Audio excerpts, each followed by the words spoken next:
Hey guys, what's up? Welcome back to the channel. It's Cynicalex. It's good to be back, and it feels the same as always. The feeling hasn't changed whatsoever. Now, I know I left you guys for 3 days. I didn't upload anything on Friday, anything on Saturday, and anything on Sunday. I apologize for that. Trust me, I wanted to upload videos, but at the same time, I wanted to take more of a break. Not because I don't want to work, not because I don't want to make videos, but because I feel like they still don't get the message. They still don't fully understand, they being the Marvel Future Fight dev team over at Netmarble Monster. But yeah, I'm not going to stay away forever. That was never the plan, to stay away forever. The plan was never to quit or anything like that. And hopefully I will be waking up tomorrow morning, because I'm recording this Sunday night. So hopefully I'll be waking up tomorrow seeing a larger post. There have been a couple of posts that I haven't covered in videos or on Twitter. There was one regarding Sentry's gears and the fact that many agents were upset that it costs CCF, which obviously we are, because that's ridiculous. And then they made another post about the bonus mission, which hadn't been properly applied, which it now is. But in and of itself, people are upset because this bonus mission was the one that we wanted for Black Friday, but the one we got for Black Friday was the Mythic uniform ticket. So man, it's just like mistake after mistake after mistake after mistake. If you go and check out Dakin's gears in game, he uses I can't show you yet because I'm not at gear 20 for any of his gears, but I don't have him at level 70. I don't have him tier 2. But anyway, if you go check out like the number, well, whatever, you can't see it unless you have it. You have to go screenshot it from someone else. But basically, his gears don't require Phoenix feathers, even though he's a mutant. They require BAM. So tons of mistakes, tons of errors, but we soldier on. So I want to get back into the game. I want to get back into talking to you about it because I have a lot of things that I want to share with you, and I thought, what better thing to do first than a updated tier list video. So let's jump into the new tier list here. I've made a lot of changes to it. I've moved a lot of characters around besides the optimal gods. So let's just jump right in and get to it and talk about it, because I think now more than ever is a great time to talk about the meta in Marvel Future Fight, because as the game, well, if the game continues to move in a direction that is very pay to win and very whale centric, the idea of playing and being competitive is going to disappear for a lot of players, possibly myself included, because if I'm not going to spend money on this game, I'm not going to be able to remain competitive for much longer. I can stay competitive for a little bit longer than maybe some other players, because I was competitive for so long and I spent so much money for so long, so I can sort of backdraft off that, or whatever you want to call it. I can sort of like ride the wave and sort of like air draft. I don't know what you'd call it. Anywho, but eventually I'm going to slow down.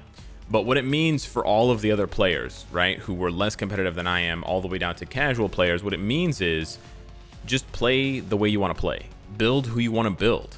And that's why a tier list video is so important, because it highlights the characters that are technically best, but it also highlights, if you just want to play for fun, play whoever you want. Because what's happening in this game as well is that more and more, and I can highlight this with the tier lists, characters are getting better. More characters are being shifted into these top 3 or 4 columns of value, and that's really good because it gives you, the player, much more opportunity. You know, maybe you can't go to as high of a level, but if you're just playing casually and you're just playing for fun and you're not worrying about pay to win and competition, you don't have to worry about these characters. You don't have to rush to get these characters. You don't have to get Sentry. You don't have to do all this stuff.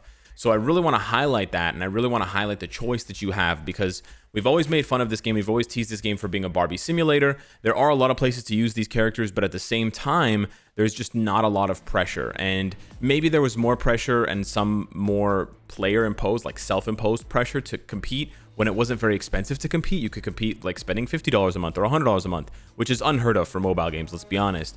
Now you have to spend, well, we know, thousands of dollars to compete. So it just lifts that weight off your shoulders, and you're like, I don't have to compete anymore. I don't have to worry about who's necessarily here or here on Cynicalex's tier list, and I can start looking at the characters that he's highlighting over here and the characters that he's highlighting over here. And these other units here start to matter more, because it's really just down to what you want to do. So I want to highlight that for you. Obviously, if you want to give yourself more of a headache, you have to pick from the characters on the right side. If you want to give yourself less of a headache, you go pick the characters on the left side. You sort of know how that goes. Also, how it goes is, this is just my opinion, so you can feel free to disagree with me. This is just how I view the game. I am a PvE focused player, but not entirely PvE focused, so I do try to encapsulate PvP and PvE and PvP, but I'm personally mostly lean towards PvE. and most game mode changes in the last few years have all been PvE centric. We've been begging for PvP changes, and they're on the horizon, so maybe my tier list will look very different in 6 months or a year or 5 whenever we get the timeline battle and conquest changes.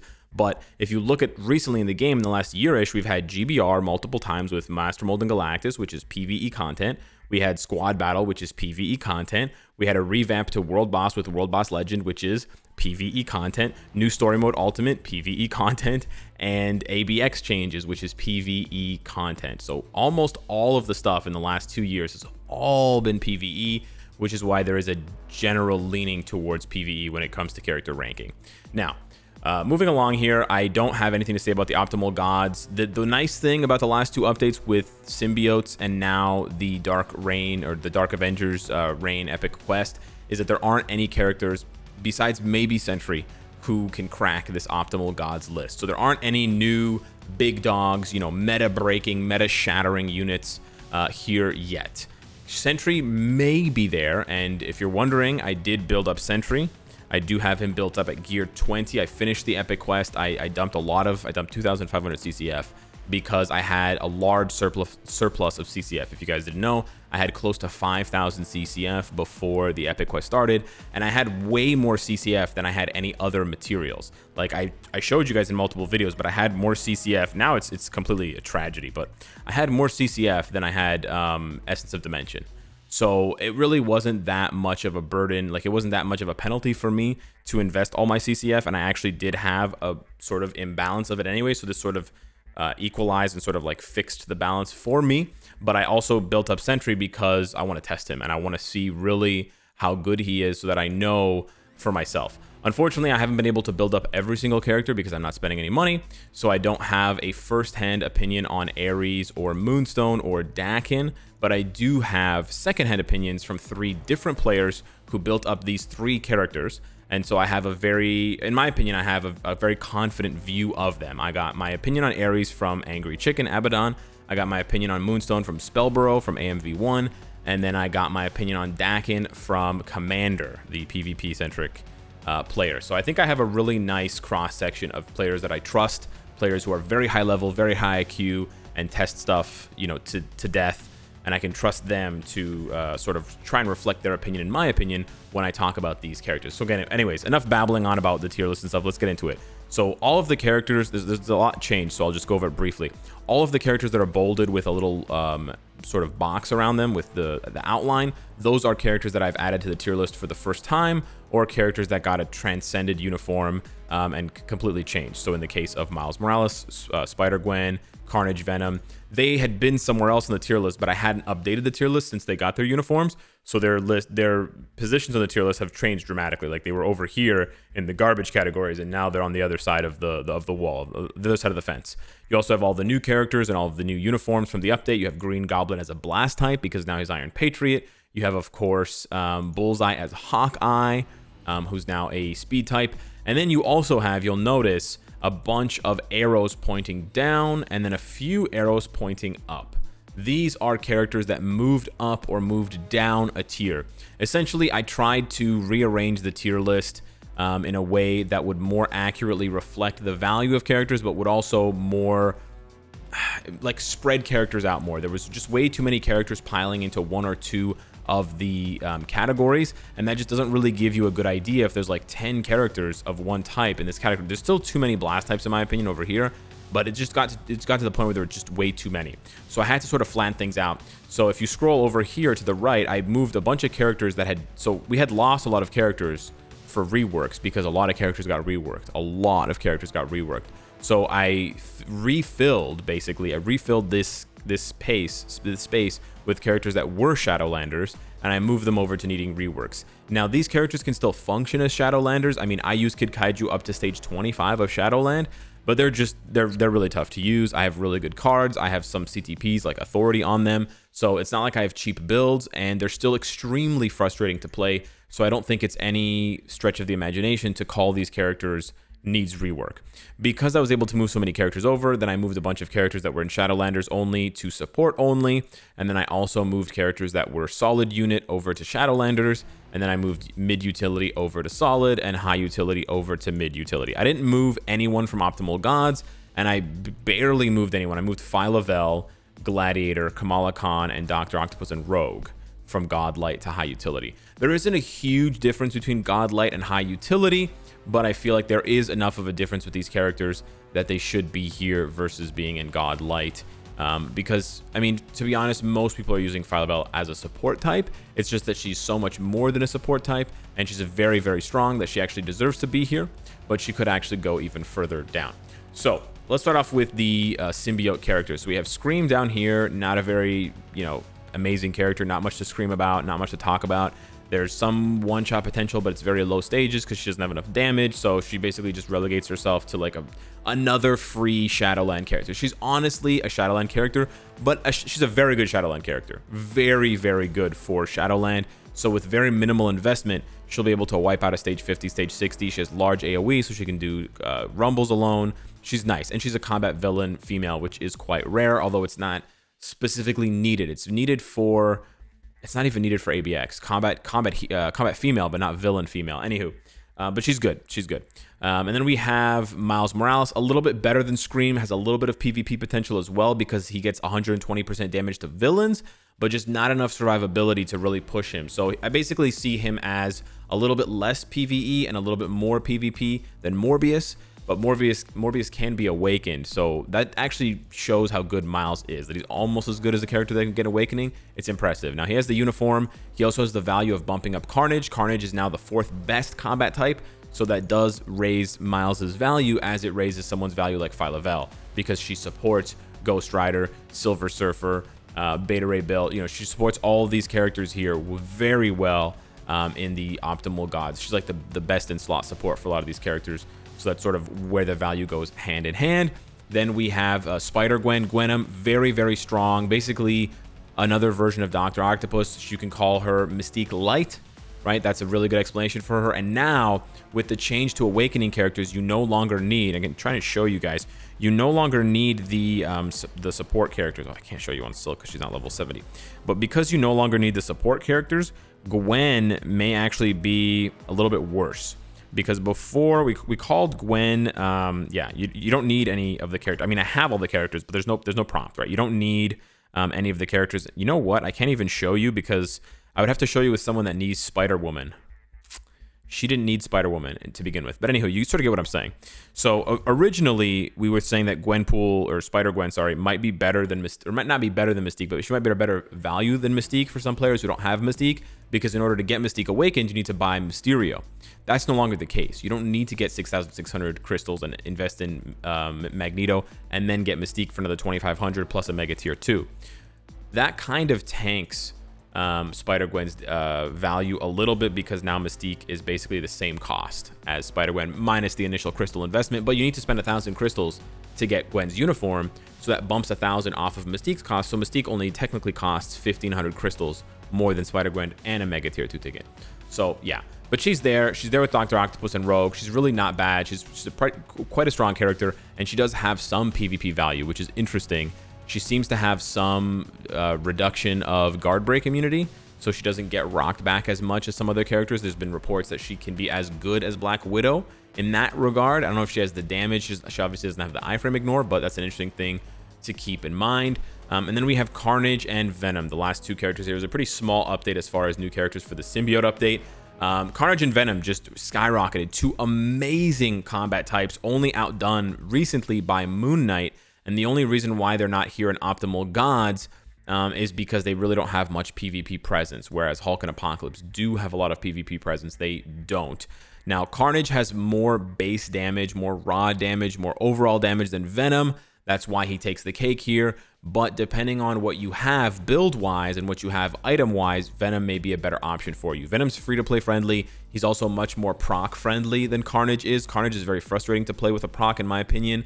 So you almost need a rage. I'm not going to say you do need a rage, but you almost need a rage. I'd say it's like a 7 out of 10 for a rage. If Doctor Strange is a 10 out of 10 for a rage, and Sharon Rogers like a 1 out of 10 for a rage, I would put Venom at about a 4 out of 10 for a rage, or a 5. He can really go either way. He's obviously going to have more damage with a rage, but he's not that hard to proc with an energy obelisk, in my opinion, for Venom, because there's a lot of a delay on his 4th skill. So you can get the 4th skill in and then pop the 5th, and then those two combined can make up for a really nice chain hit combo. And he has chain hit damage on his passive, which then synergizes with the chain hit on an energy. So that's basically how it boils out for the Symbiote update. Again, not much change in the meta for these 5 characters. You have, some really awesome upgrades, huge reworks for Carnage, Venom, and Gwen. You have a solid upgrade, not as maybe as good as it could have been, but a solid upgrade for Miles. And then Scream was just kind of eh. Now we have the 6 new characters for Dark Avengers, and there's a bit more of a shakeup here. Scorpion, kind of like Scream and kind of like Dakin, is just pretty solid all around. He's not going to blow you out of the water, but he's honestly just a good character. He's probably better than Viper was when she came out, so that is saying something about speed type characters with poison. That's a good improvement. Dakin, on the other hand, I think has maybe a little bit less value for PvE, but he definitely has more value for PvP. So if you want an interesting, spicy character for PvP, Dakin is not that bad. With the healing and the iframe ignore, I've seen some pretty wild clips of him actually doing work. So he's here for now. I may end up moving him up closer to Morbius and Miles. We'll have to wait and see. But he's really not that bad. And out of the gate, he's probably already better than Scream by default. Harder to farm, but better than her by default. Green Goblin here at the top of mid utility. Very, very good support and leadership for all of the Dark Avengers. But outside of that, he seems to be not that amazing. He may have some one-shot potential on his own with the canceling with the 3 cancel 5 cancel 4, but or 3 cancel 4 cancel 5. But yeah, I don't see him being one of the highlights of the update. I see him being relegated to a uniform that buffs everybody else. So if you have everybody else and you're going to heavily invest into Moonstone and stuff like that, then Green Goblin might be a good option because of the double leadership support passive upgrade on the uniform, kind of like Medusa, but for the humans. But otherwise, he's mid utility, right? It's kind of, if you're not going to invest in Carnage, you might not get Miles. If you're not going to invest in the Dark Avengers, you might want to just skip Iron Patriot. It's really up to you. Then for the ones up here in high utility, we have some interesting options. We have some interesting decisions here, or discussions. Moonstone, from what I've seen, is insanely good for ABX, which is shocking. But she seems to be a huge glass cannon who can really pump out tons of damage for ABX. And the crazy thing is, she's not doing it with a CTP of Rage in some cases. She's doing it with a CTP of Energy, and she's not awakened yet. So she may be close to, she may be close to or better than Yelena for the best non-awakened, non-native tier 2, so native tier 1 character in the game who cannot be awakened. She's very strong. She has huge burst potential, and I've seen, you guys are gonna, this one's gonna be kind of crazy, but I've seen a stage 90 Cull Obsidian one-shot with Moonstone. Not using APK cards, not using 20% pierce damage. It was using a Rage, but she one-shot stage 90 of Cull Obsidian. Yup. So she has fantastic burst damage potential, and she's not awakened yet, which means when she's awakened, she may go higher. So I put her here in high utility tentatively because one-shotting World Boss and ABX is not a huge resume for your value. And she immediately, when she goes to Godlight, she's immediately going to start coming up against some pretty heavy hitters here. But she might jump up to like near Sharon Rogers level. If she can one-shot stage 99, awakened, yeah. So I'm going to watch Moonstone. I'm going to build up my Moonstone quickly and carefully. She could turn into an insane deluxe pack character with a lot of value. So if you haven't picked her up yet, you have a crystal spending event now to consider it. If you have picked her up, do not regret your decision. She's very strong, and I will hopefully showcase that for you in the coming days and weeks. Molecule Man, on the other hand, he's a trophy right now. He's a bit of a trophy. I put him at the bottom of high utility because he's got a very interesting but possibly bugged leadership. We don't know how his leadership works. Hopefully the devs could put that in a dev note and communicate to us exactly what Molecule Man's leadership does and exactly what it's supposed to counter. But I fought some Molecule Man teams in PvP, and it's Sentry and Silver Surfer behind Molecule Man who are scary. It's not Molecule Man himself.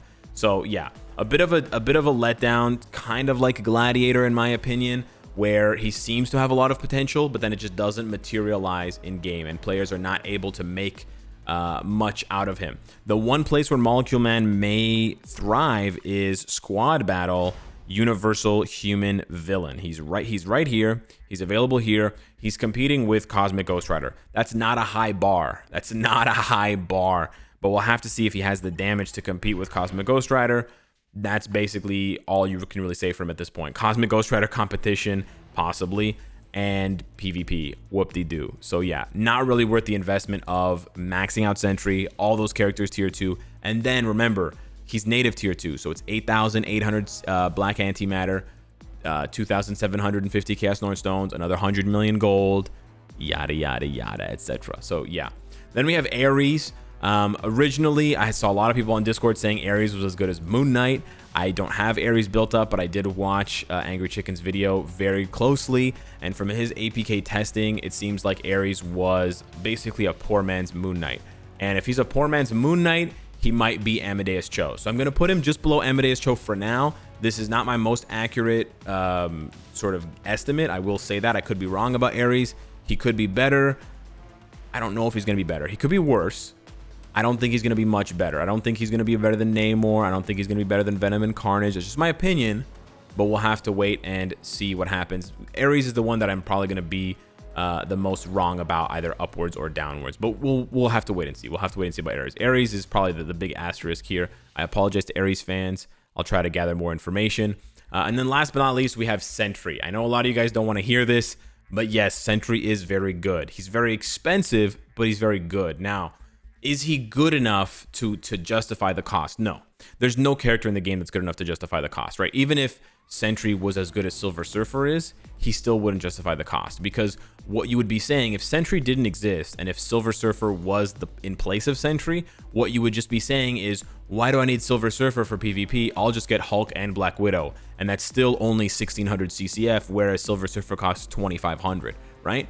So he's never going to be able to meet or exceed the expectations of value in terms of the cost, right? He's never going to be able to do that. He's always going to be more expensive than he is valuable. But that sort of goes for a lot of characters in the game. For a long time, Thanos was very good, but he was also very expensive. He was the most expensive character in the game. So he wasn't really worth it for the value because it's only one character. Now, I told you guys at the beginning of the video, play who you want to play and do what you want to do. But back in the day, instead of getting Thanos when you had the Black Order, you could get Proxima and you could get Corvus. And that dual value of Corvus and Proxima, Corvus for PvP, Proxima for PvE and striking, was hands down better than Thanos. So a lot of people did that. Now, eventually, as time goes on, people save up more resources, more people got Thanos. Now you can combine Thanos with Corvus and Proxima. It's a deadly combo, right? And he buffs villains, yada, yada, yada. But that's sort of how it goes with any one character in the game. No one character in this game is going to be worth dumping all of your resources into. We're sort of beyond the days of Jean Grey literally dominating every single game mode, which is great. And it's honestly great that Sentry doesn't dominate every single game mode, because then it would be frustrating, because then players would feel like they're really falling behind. So he is really good. Is he the absolute #1 best character in the game for any game mode? No. He may be very, very close, though. He may be top 5 for both PvE and PvP. That's honestly where I'm guessing he is, and he may eventually rise to optimal gods, because I've seen some talk that he can do PvP with a PvE obelisk, which means that he can do PvP with a rage or with an energy. We'll have to wait and see, but he does have a lot of the weapons that you need. He's got healing, revive, iframe ignore. He's got a lot going on for him, penetration, that makes him very, very good for PvP, even without a PvP centric build. So I'm going to put him here for now, sort of tentatively. I don't want to, I don't want to cause too much of a ruckus, but remember, build the characters that you want, build the characters that you're going to have fun with, and if you want to look at value, start with the 800 CCF tier 3s. Start with the Awakening characters and work your way up, right? Don't feel pressured into dumping money and dumping all your resources into characters like Sentry or Odin or Silver Surfer. These can be good characters to work towards as a long-term goal, but don't feel pressured to get these characters. You can still have a blast and complete 99% of the content with Ghost Rider instead of Sentry, and Black Widow instead of Silver Surfer for PvP. So yeah, hopefully that helps you guys. Hopefully that sort of eases the burden or sort of takes the pressure off for those of you that were feeling like you had to rush to get some of these characters. And hopefully the devs are, putting together an appropriate response, an appropriate apology, and an appropriate fix to the game that is going to be a long-term solution. They desperately need to buff the rewards in the game at multiple levels and multiple game modes, and hopefully we will be seeing that very soon, and I'll be making a video on that very soon. So thank you so much for watching. Thank you for bearing with me while I was gone for a few days. It's good to be back, and I'll see you in the next one. Take care.